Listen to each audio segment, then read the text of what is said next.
Okay, അപ്പോൾ നമ്മൾ driver luggages ഒക്കെ എടുത്തിട്ട് കാറിൻ്റെ ഉള്ളിൽ വെക്കുകയാണ്. നമ്മളെല്ലാവരും കാറിൽ കയറി അങ്ങനെ ദുബായ് എയർപോർട്ടിൽ നമ്മൾ ഹോട്ടലിലോട്ട് പോവുകയാണ്. അപ്പോൾ ദുബായിയുടെ ആദ്യത്തെ കാഴ്ചകളൊക്കെ കണ്ട് എല്ലാവരും നല്ല ഹാപ്പി ആയിട്ട് ഇരിക്കുകയാണ്. നമ്മൾ ഹോട്ടലിൽ ചെക്ക് ഇൻ ചെയ്തിട്ട് എത്രയും പെട്ടെന്ന് ഫുഡ് കഴിക്കാൻ പോകണം നമുക്ക്. അപ്പോൾ അടുത്തുള്ള ഹോട്ടൽസൊക്കെ നമ്മൾ നോക്കി വെച്ചിട്ടുണ്ട്. അവിടെ റെസ്റ്റോറൻറ്റ് ഉണ്ട് എങ്കിൽ കൂടി അടുത്ത് നല്ല അടിപൊളി മലയാളി ഹോട്ടലൊക്കെ ഉണ്ട് നമ്മൾ കേട്ടു. അപ്പോൾ അവിടെ പോയി ഫുഡ് കഴിക്കാം എന്നാണ് നമ്മൾ വിചാരിച്ചിട്ടുള്ളത്.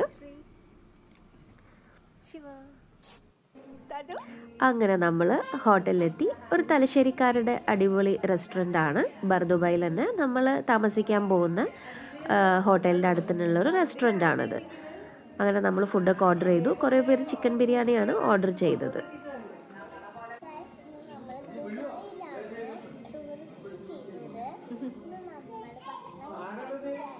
എന്താ കഴിക്കാൻ പോകുന്നത് ശിവ? ബിരിയാണിയാണോ? ചിക്കൻ ബിരിയാണി.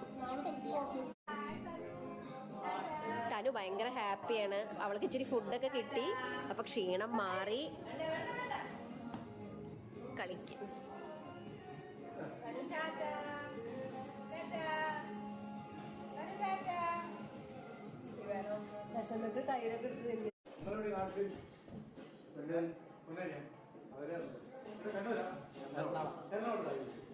അളിന് എന്താന്നും കിട്ടാത്ത? എന്താ ഓർഡർ ചെയ്ത്? ഞാൻ പൊറോട്ടയും ചിക്കൻ കറിയാണ്.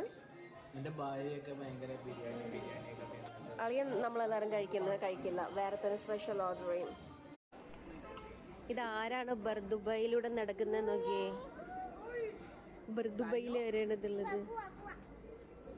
തനു നോക്കാണ്. തനുവിന് എന്താ എടുക്കാത്തതെന്ന് നോക്കാട്ടോ.